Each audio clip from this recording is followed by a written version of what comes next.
Hello বন্ধুরা, কেমন আছো সবাই? আমি গৌরী চলে এসেছি আজকে আরেকটা রেসিপির সাথে। তোমরা এখন দেখছো গৌরীজ কিচেন হোম।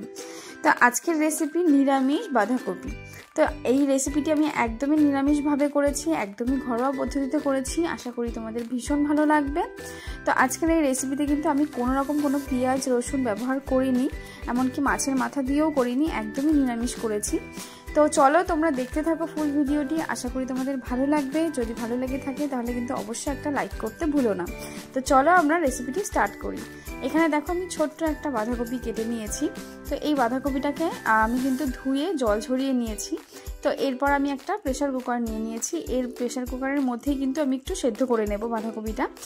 তো আমি একদমই একটা সিটি দেব, তো যেন একদমই গলে না যায় বা একদমই শক্ত না থাকে, এরকমভাবে সেদ্ধ করতে হবে। তো চলো দেখতে থাকো। তো দেখো এরপর আমি এর মধ্যে 1 চামচের মতো লবণ দিয়ে দিলাম, যেন বাঁধাকপিটা সেদ্ধ হতে কম সময় লাগে। আর 1 কাপের মতো আমি এখানে জল দিয়ে দিয়েছি। তো এরপর আমি ঢাকাটা বন্ধ করে একটা সিটি দিয়ে নেব।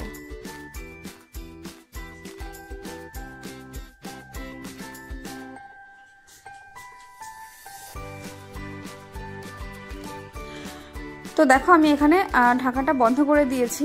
তো চলো এরপর আমরা দেখে নেব আমাদের কি কি সবজি লাগছে এই নিরামিষ বাঁধাকপির জন্য। এখানে আমি মিডিয়াম সাইজের 2টো আলু কেটে নিয়েছি, ছোট্ট একটা বাটির মটরশুঁটি, নিয়েছি একটা বড় সাইজের টমেটো, আর নিয়েছি দেখো এখানে কিছুটা কাঁচা লঙ্কা চিড়ে নিয়েছি, আর সামান্য একটুখানি আমি আদার টুকরো নিয়েছি, আর নিয়েছি বড়ি। তো এই দিয়েই কিন্তু আজকে আমি রেসিপিটি করব। আর কিছু আমি মশলা এখানে ব্যবহার করব। তো দেখো এখানে মশলার জন্য সবার প্রথমে আমি 1 চামচ, বড় চামচের 1 চামচ আমি এখানে জিরের গুঁড়ো নিয়েছি, আর নিয়েছি 1 চামচের মতো ধনে গুঁড়ো। তো এর থেকে কিন্তু বেশি মশলা লাগবে না। আর আমি কিন্তু এখানে কোনো বাটা মশলা ব্যবহার করব না, আমি কিন্তু একদম অল্প মশলা দিয়ে এটা রান্নাটা করব। তো দেখো এটা আমি আগেই ভালোভাবে জলের মধ্যে গুলিয়ে নিচ্ছি ভালোভাবে। তো এরপর আমি একটা কড়াই বসিয়ে আমি বেশ খানিকটা তেল দিয়ে দিলাম। বাঁধাকপির জন্য কিন্তু অনেকটাই তেল লাগে। তো আগে প্রথমে আমি একটু তেল গরম করে নেব। আচ্ছা, এরপর কিন্তু আমি এর মধ্যে দিয়ে দেব 1 চামচের মতো লবণ, আর দিয়ে দেব কিছুটা হলুদ। আমি প্রথমেই তেলের মধ্যে নুন আর হলুদ দেওয়ার কারণ এটাই হচ্ছে, আমি আলুটা যখন ভাজবো না, এটা কিন্তু একদমই ছিটকাবে না। তো মানে আলুর মধ্যে তো আমরা এমনিতেও নুন হলুদ দিয়েই ভাজতাম। তো এটা একটু আগে দিয়ে দিলে কি হয়, তেলের মধ্যে ডাইরেক্ট আলুটা দেওয়ার ফলে যেটা হয় একদম ছিটকায়, সেই ছিটকানোটা কিন্তু আর হবে না, আর খুব সুন্দরও ভাজাটা হবে। তো চলো দেখতে থাকো।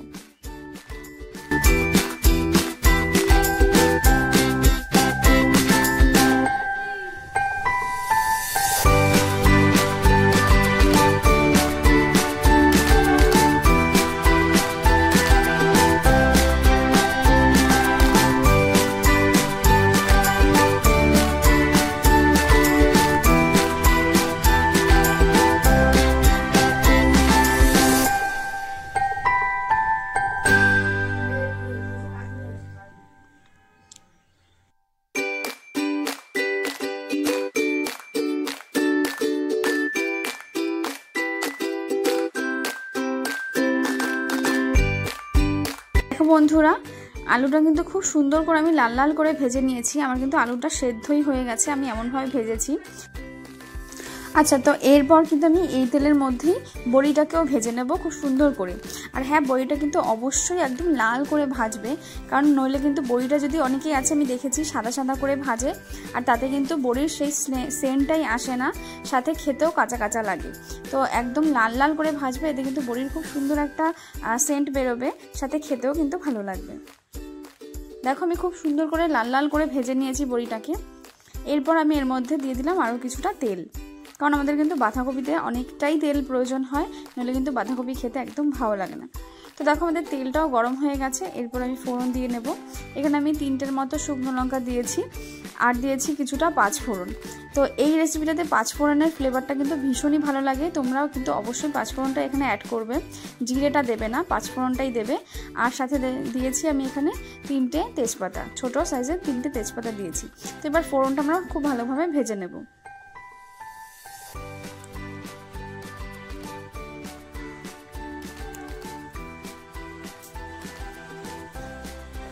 তো দেখো আমাদের ফোড়নটা কিন্তু ভাজা হয়ে গেছে। এরপর আমি যে ছোট যে আদাটা কেটে রেখেছিলাম এক টুকরো, ওটাকে আমি ঘষে এর মধ্যে দিয়ে দিলাম। তো আমরা আদাটাকেও এরপর ভেজে নেব। আদা ভাজতে কিন্তু খুব বেশি সময় লাগে না, ফ্লেমটাকে একদম কমে দিয়ে একদম মিডিয়ামে দিয়ে আদাটাকেও কিন্তু ভেজে নিতে হবে।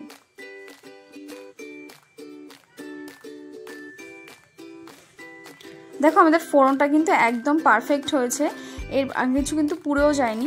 এরপর আমি যে মশলাটা করে রেখেছিলাম সেই মশলাটা আমি এর মধ্যে দিয়ে দিলাম।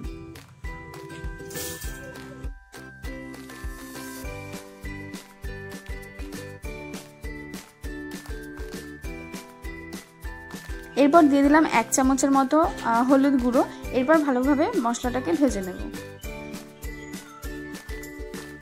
এর থেকে কিন্তু বেশি মশলার প্রয়োজন হয় না বাঁধাকপিতে, তো বাটা মশলার কোনো প্রয়োজন নেই। অল্প গুঁড়ো মশলা দিয়েও কিন্তু এই রেসিপিটা খুব সুন্দর হয়ে যায়, খেতেও ভালো লাগে। দেখো এরপর আমি যে টমেটোটা কেটে রেখেছিলাম সেটাও দিয়ে দিলাম, আর দিয়ে দিলাম আমি এখানে যে লঙ্কাটা কেটে রেখেছিলাম সেটাও দিয়ে দিলাম। এরপর আমি এখানে কিছুটা জল দিয়ে খুব ভালোভাবে মশলাটাকে কষিয়ে নেব।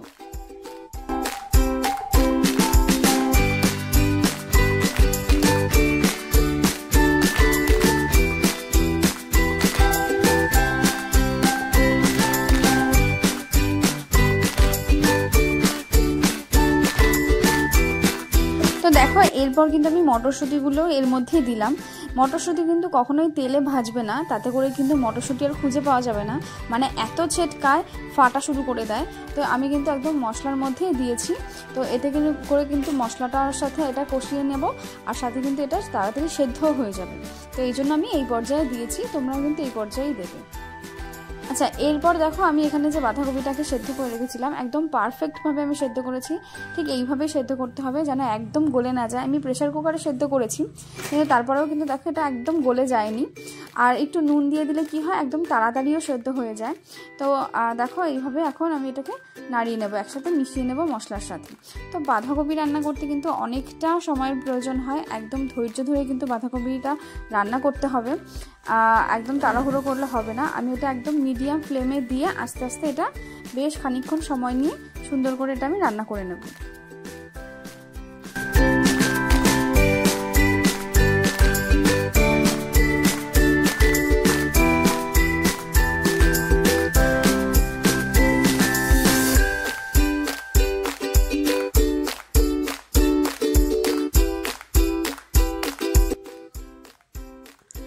দেখো আমার বাঁধাকপিটা কিন্তু অনেকটাই কমে এসছে, অনেকটাই টেনে এসছে। তো এরপর আমি এর মধ্যে কিন্তু আলুটা দিয়ে দেবো। আমি কিন্তু এখনও ভেজে রাখা আলুটা দিইনি, তো এরপর আমি আলুটাও দিয়ে দেবো।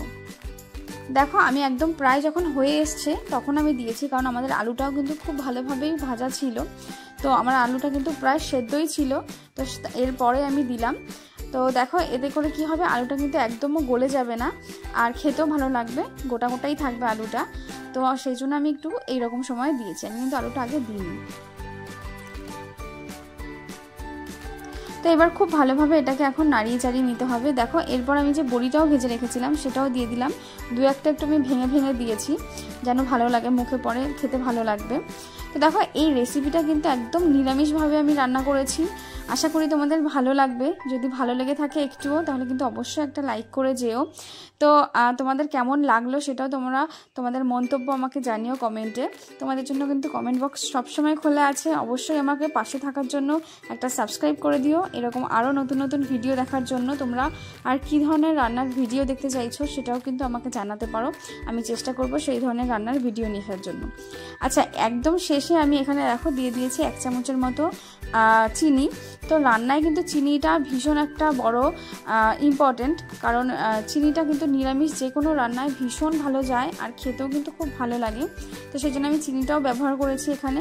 আর দেখো তারপর আমি কিছুটা একদম অল্প এখানে আমি ধনেপাতা দিয়ে দিয়েছি, এতে করে খেতে কিন্তু খুব ভালো লাগবে আর খুব সুন্দর একটা সেন্টও বেরোবে। তো আমাদের আজকের রেসিপি তো প্রায় শেষ হয়ে এসছে, কমপ্লিট হয়ে এসছে। তো বন্ধুরা তোমরা একবার হলেও এই রেসিপিটা ট্রাই করো, আশা করি তোমাদের ভালো লাগবে। তো আজকের রেসিপিটা কেমন লাগলো সেটা কিন্তু অবশ্যই আমাকে জানিও। তো দেখা হচ্ছে আবার পরের কোনো রেসিপিতে, ততক্ষণ পর্যন্ত তোমরা সবাই সুস্থ থাকো, ভালো থেকো, সাবধানে থেকো, টাটা।